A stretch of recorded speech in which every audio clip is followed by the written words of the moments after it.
As we discussed before the break, the Chancellor has implemented the biggest tax rise on record, raising £40 billion. But Labour promised it would grow the economy to fund public services.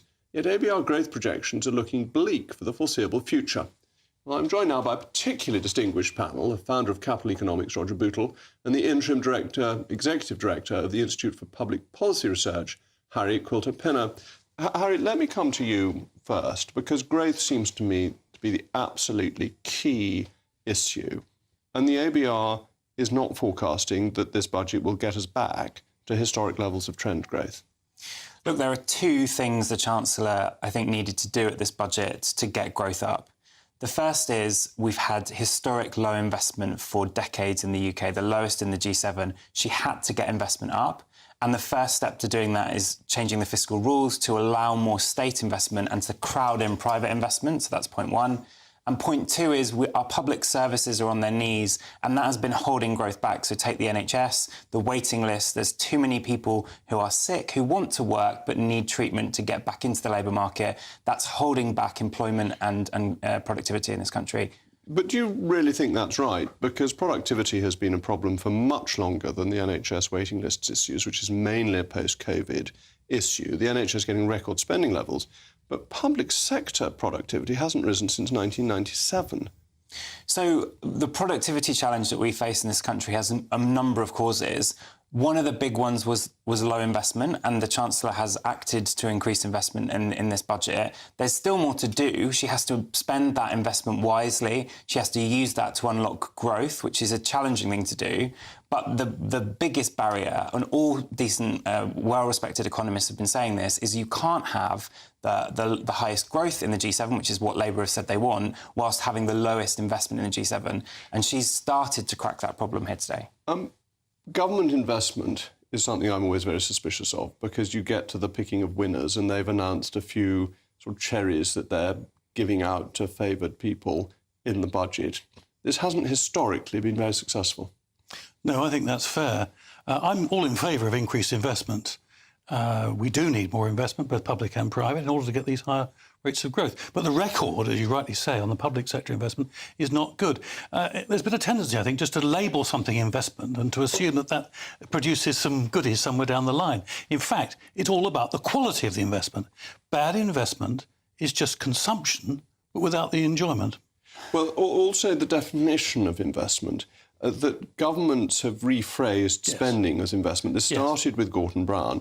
If you build a road and you charge a toll on it, that may be an investment because you get a return. But most government expenditure is not getting any direct return. It's an indirect, theoretical return. Well, that's absolutely right. But I think one, at this stage, ought not to overdo that point, because I personally, it may surprise you, wish the government well in their hopes and intentions to get productive investment up and to get the growth rate up. Like you, looking at the past, I'm a bit sceptical, but there is scope, I think, to have profitable public investment. We shall have to see. I'm sceptical. I mean, following on from Roger's point, the thing that worries me about investment is that everyone agrees it's a good thing. But economically, the most successful government investment, the biggest return, has tended to be in roads. And what are they going to spend 19 billion on? Carbon capture and storage, for which there's no evidence that it will provide any economic growth at all. So, look, there's so many things that we need to be investing in as a country. So you're right about roads, but in rail and all forms of transport, particularly in the north, connecting up our cities. OK, but the highest bang for your buck on transport is always roads. And all the evidence is for that, but actually a lot of road projects have been cancelled, and they're going ahead with the enormously expensive dig to get from Old Oak Common to Euston in HS2. It's an extraordinary decision. I'm not going to comment on specific decisions because the government have the detail on that. But what I do think is important to recognise... They don't have HS2 because everyone's got the wrong figures, but leave that aside. What we do have to recognise is there's a bunch of things that we've underinvested in as a country for a long time.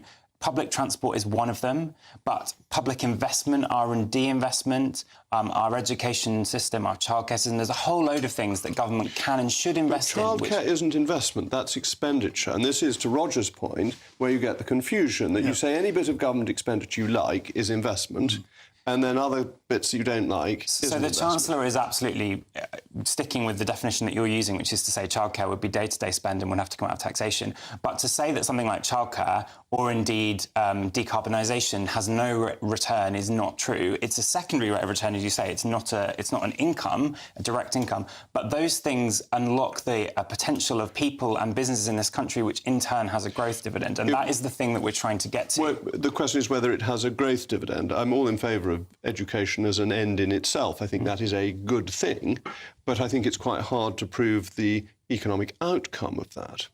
I think if we took away education in this country, we would have a much lower growth rate. I'm not beginning to suggest that we should. But Roger, I mean, this is the difficulty, that the government said it can borrow an extra £50 billion for investment. It then defines investment, but that becomes quite vague at the edges. I agree. And there's also the market effect to take account of. Just saying that investment is a good investment, real investment, productive investment, is not enough. There are financial constraints. And we saw the markets actually reacting adversely initially. We'll see how they are tomorrow. Actually, I'm also concerned about business investment, Jacob. We've talked about public investment, but surely what the government wants, I think, is to kickstart the private sector as well. It wants to give encouragement to business investment.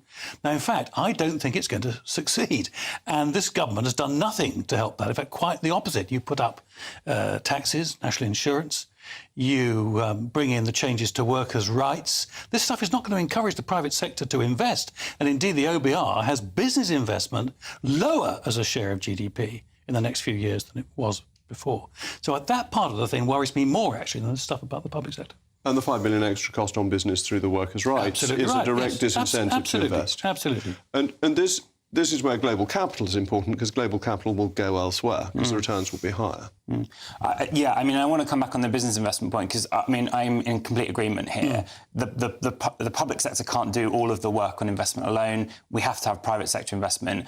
I would say two things about that OBR forecast that says that business investment is going down. The first is that doesn't include any of the planning changes that the government's talking about. So if they go big on planning changes and that can unlock private investment, that would be a different trajectory. And the second point is, when we've seen big public sector investment recently, so I'm thinking of the Inflation Reduction Act in the US, the leverage on that, the amount of private investment it's got in return for the public investment is vastly higher than the OBR would be forecasting. Well, I certainly hope they go for the planning reforms. Me too. Those are essential. Anyway, thank you to Roger and Harry.